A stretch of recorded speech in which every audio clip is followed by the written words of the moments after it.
Olá, pessoal! Bom, então hoje nós vamos estar dando início a um novo capítulo falando sobre equilíbrio químico. E inicialmente vamos analisar uma reação de simples troca. Vocês aprenderam lá no primeiro ano que reação de simples troca ela só acontece mediante a fila de reatividade. Nesse caso aqui, a proposta é que o cobre faça um deslocamento do hidrogênio, assuma o lugar do hidrogênio. Essa reação, de acordo com a fila de reatividade, ela não ocorre. Então, vamos analisar uma nova reação, também deslocamento, só que nesse caso, no lugar do cobre, nós temos o magnésio. O magnésio, sim, de acordo com a fila de reatividade, ele consegue deslocar o hidrogênio, assumir o local do hidrogênio. Essa reação aqui ocorre. Bom, mas a pergunta é a seguinte: essa reação, magnésio mais ácido clorídrico, é uma reação que pode ocorrer no sentido contrário? Ou seja, cloreto de magnésio mais hidrogênio gerando magnésio mais HCl? E a resposta é não. Essa reação ela só ocorre nesse sentido. Magnésio mais ácido clorídrico gerando cloreto de magnésio mais hidrogênio. O contrário não é possível. Bom, vamos analisar então uma outra situação. Hidrogênio mais iodo gerando HI. Essa reação é uma reação que ocorre. Então, nós temos aqui um esquemazinho para exemplificar esse processo. Hidrogênio amarelo, iodo azul, HI, ácido iodídrico, ele está na corzinha verde, né? Então, aqui eu tenho os reagentes e aqui eu tenho o produto. A pergunta é, essa reação aqui, ela ocorre no sentido contrário?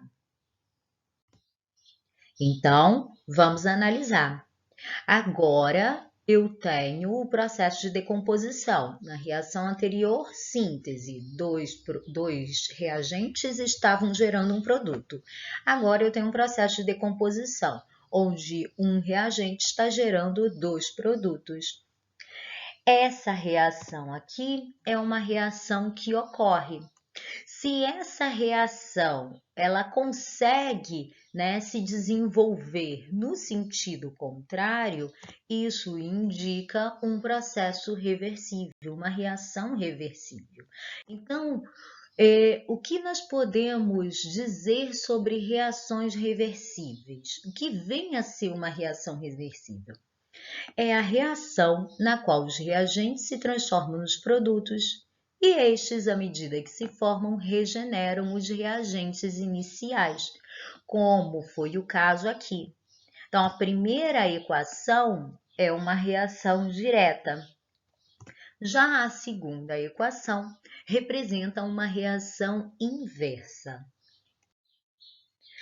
Bom, então, a partir dessa reação, já mencionada, né, nos slides anteriores, onde nós vimos que é um processo que ocorre no sentido direto, no sentido inverso, nós vamos, então, colocar algumas informações no gráfico e analisá-lo. Concentração em mol por litro vezes tempo, o caminho da reação.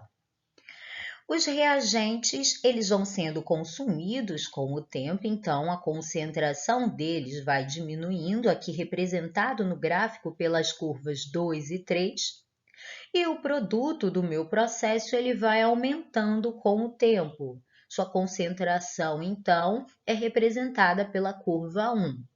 Então, notem que uma reação que ocorre no sentido direto e no sentido inverso é uma reação que tem um processo que pode atingir o que a gente chama de estado de equilíbrio químico. Bom, mas o que é necessário ter numa reação, né, para que esse estado de equilíbrio seja alcançado? Então, vamos analisar as características necessárias para um equilíbrio. Primeiro, As reações direta e inversa, elas têm que ocorrer simultaneamente, ao mesmo tempo. Então, no sentido direto, no sentido inverso, né? Ou seja, o processo ele tem que ser um processo irreversível. Nos equilíbrios, a velocidade da reação direta é sempre igual à reação inversa. Então, o sentido direto e inverso tem que ser os mesmos, né? E daí, talvez uma pergunta esteja passando pela cabecinha de vocês, mas professora, durante todo o tempo essa reação é igual no sentido direto e no sentido inverso? Não. O que ocorre? Essa reação, ela inicialmente tem uma determinada velocidade, né? E com o passar do tempo, eu tenho uma estabilização.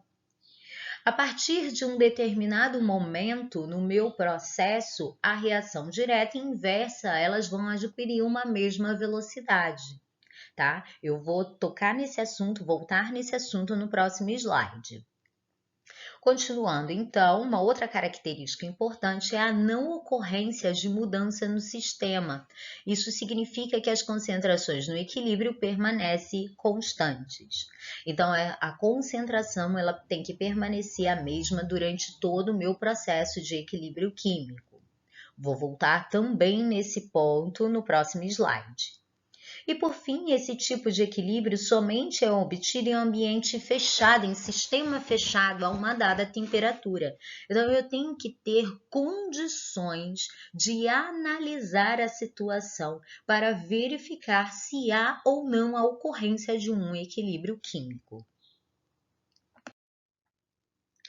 Bom, então voltando no gráfico do slide anterior, onde nós temos que hidrogênio mais iodo estão reagindo e produzindo HI, eu tenho uma concentração alta inicialmente para os meus reagentes, essa concentração cai com o tempo e ela passa a ser constante. Algo similar ocorre para HI, né? A diferença é que eu estou saindo de zero, inicialmente eu não tenho nada do meu produto, essa concentração vai aumentando com o tempo até atingir a estabilidade. Notem que a partir dessa reta aqui, marcada no gráfico, eu tenho uma concentração constante para as 3 substâncias no meu meio reacional, no meu sistema. Quando isso acontece, eu posso afirmar que eu tenho um estado de equilíbrio químico. Então, o estado de equilíbrio químico é um estado onde a concentração ela vai permanecer a mesma, tanto dos meus reagentes como dos meus produtos.